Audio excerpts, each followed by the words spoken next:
সেদিন দিনটি ছিল শ্রাবণ মাসের প্রথম সোমবার। তো আমি গেছিলাম বাবার মাথায় জল ঢালতে। তো কোথায় গেলাম আমি জল ঢালতে, আর সেদিন আমি কে কে গেছিলাম, তো সবটাই কিন্তু থাকছে তোমাদের এই ভিডিও। হ্যালো এভরিওয়ান, কেমন আছো তোমরা? সবাই জানি সবাই খুব ভালো আছো, আর আমিও খুব ভালো আছি। তো চলো অন্যান্য দিনের মতো আজকের দিনটা মহাদেবের নাম নিয়ে শুরু করি। তো দেখো সকাল সকাল কিন্তু ঘুম থেকে উঠে গেছি। আরে না, সকাল সকাল উঠিনি, আমি 8টার দিকে উঠেছি। আর হ্যাঁ, আমি কিন্তু আছি পিসি বাড়ি। পিসিদের বাড়ি থেকে স্টেশনটা কিন্তু অনেকটাই কাছে, তাই ট্রেন আসা আর যাওয়া দুটোর কিন্তু শব্দ আসে। ঘুম থেকে উঠেই দেখি ট্রেনের শব্দ, তাই জন্য দেখো বাচ্চাদের মতো করে কিন্তু জানালার পাশে ক্যামেরা নিয়ে বসে পড়েছি। ভাবলাম আমি একা কেন দেখবো, তোমাদের সঙ্গেও শেয়ার করে। দেখো সোজা কিন্তু চলে এসেছি ঘরে। প্রথমেই দেখো চুলটাকে আমি একটু চিরুনি করে নিব, কারণ চুলটা এলোমেলো হয়েছিল, তাই দেখতে একদমই ভালো লাগছিল না। তাই ভাবলাম যে না, আগে চুলটাই চিরুনি করে নিই। তারপরে কিন্তু চলে গেছিলাম ব্রাশ করতে। আর একটু তাড়াহুড়ো ছিল, যেহেতু এক জায়গায় যাব, তাই জন্য তাড়াতাড়ি করে কিন্তু সবকিছু করছি। তারপরে ব্রাশ করে ঘরে এসে দেখি ফুচকু খাচ্ছে আম। তো এ হচ্ছে কিন্তু আমার ছোটদির মেয়ে। আচ্ছা, ওর নাম কিন্তু আমি আগে অনেক ভিডিওতে বলেছি, দেখি তোমাদের কাদের কাদের মনে আছে একটু কমেন্ট করে বলো। তারপরে কিন্তু সোজা চলে গেছিলাম স্নান করতে। স্নান করে এসে দেখো পিসি আমাকে বললো যে সমস্ত কিছু একটু রেডি করে নিতে। তাই জন্য দেখো যা যা জিনিস লাগবে সমস্ত কিছু কিন্তু আমি এখানে রেডি করে নিয়েছি।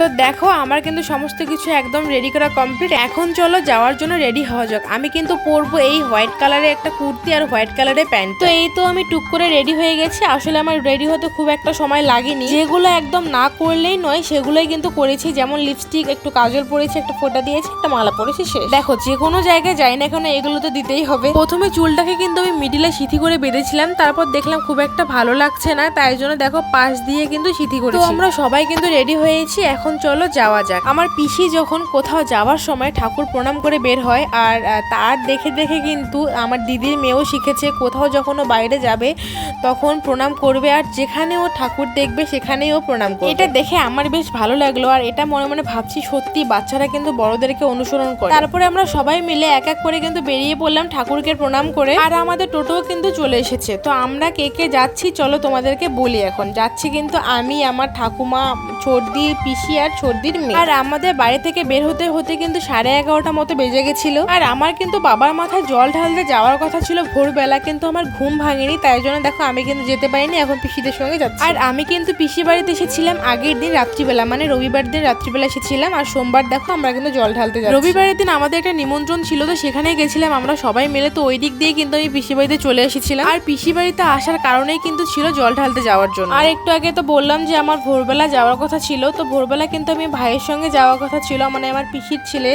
যে আছে তার সঙ্গে যাওয়ার কথা ছিল। ও কিন্তু গেছে, কিন্তু আমার ঘুম ভাঙেনি, কারণ আগের দিন অনেক রাত্রিবেলা করে বাড়িতে এসেছিলাম, তাই ঘুমাতে ঘুমাতে অনেকটা লেট হয়ে গেছে, তাই জন্যই কিন্তু আর আমি যেতে পারি পেয়েছিলাম। কিন্তু যখন জানি যে পিসিরা একটু পরে যাবে, তখন ভাবলাম যে না, পিসিদের সঙ্গে যাওয়া যায়। ভাই গেছিল কিন্তু 5টার দিকে, আর 9:30টার মধ্যে ও চলে আসে। তো এখন ও বাড়িতে থাকবে আর আমরা চলে গেলাম। আর আমাদের পাকা বুড়িকে দেখো, বাইরে বের হলে এত আনন্দ পায়। সকাল থেকে তো ঘরের মধ্যে ছিলাম, তাই বাইরের এই রোদটা আমরা বুঝতে পারিনি, কিন্তু বাইরে বের হওয়ার পর বুঝলাম কতটা গরম ছিল। যাই হোক দেখো দেখতে দেখতে কিন্তু চলেও আসলাম। আর বলেই দিয়ে আমরা কোথায় এসেছিলাম, আমরা কিন্তু এসেছিলাম গোবরাছড়া। ভিতরে এসে দেখি মোটামুটি অনেকটাই ভিড় ছিল, তবে অন্যান্য দিনের থেকে অনেকটাই কম। অন্যান্য দিন এর থেকে অনেক গুণ বেশি ভিড় হয়। তারপর দেখো আমরা কিন্তু দাঁড়িয়ে পড়ি লাইনে। এবারে লাইনটা খুব একটা বড় না হলেও মোটামুটি ছিল, তবে এর আগের বারে ডাবল ছিল। এর আগের বার কিন্তু আমরা 4 থেকে 4.5 ঘন্টা অব্দি রোদের মধ্যে দাঁড়িয়েছিলাম, তারপরে কিন্তু পুজো দিয়েছিলাম। তবে আজকে যেহেতু প্রথম সোমবার, তাই ভিড়টা অনেকটাই কম। এখন কিন্তু বাজে দেখো 12:13, আর আমরা কিন্তু 5-7 মিনিট আগেই লাইনে দাঁড়িয়েছিলাম। মোটামুটি ধরো ওই 12টার দিকে লাইনে দাঁড়িয়েছিলাম।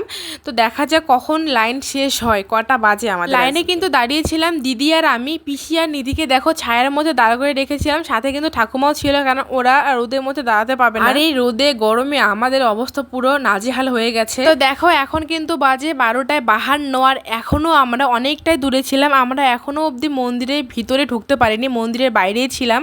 দেখো মন্দিরের ভিতরে কিন্তু বাস দেওয়া আছে, লাইন করা আছে, আমরা কিন্তু মন্দিরের বাইরেই ছিলাম। তারপরে দেখো ফাইনালি আমরা মন্দিরের ভিতরে ঢুকতে পারি। মন্দিরের ভিতরে ঢুকলে মনে হয় কি আর বেশিক্ষণ নেই, খুব তাড়াতাড়ি হয়ে যাবে। তারপর দেখো এই কুয়োটা থেকে কিন্তু জল তুলে দিচ্ছে সবাইকে, সেখান থেকে কিন্তু আমি জলও নিয়ে নিলাম। তো গাইস আমরা কিন্তু দেখো মন্দিরের কত কাছে চলে এসেছি, আর অল্প একটু দাঁড়ালে কিন্তু আমাদের হয়ে যাবে। তো একটু দূরে থাকাতেই কিন্তু আমরা সমস্ত জিনিসপত্র রেডি করে নিয়েছি, মানে ঘটের মধ্যে যা যা দিতে হয় সবকিছু কিন্তু আমরা রেডি করে নিয়েছি আর নিয়ে কিন্তু সবাই দাঁড়িয়ে পড়েছি। দেখো আমরা কিন্তু মন্দিরে একদম সামনে চলে এসেছি, কিন্তু মন্দিরের ভিতরে যেহেতু ক্যামেরা অ্যালাউ আছে কিনা আমি জানি না, আর ক্যামেরাম্যান ছিল না আমার ধরার মতো, তাই জন্য ভাবলাম যে না থাক, আর ভিডিও কিন্তু ভিতরে গিয়ে আমি করি। মন্দিরের ভিতর থেকে বের হয়ে বাইরে যে নন্দী মহারাজ আরও অনেক অন্যান্য ঠাকুর ছিল, সবগুলোকে কিন্তু আমরা পুজো দিয়েছি, সবাইকে প্রণাম করে নিয়েছি।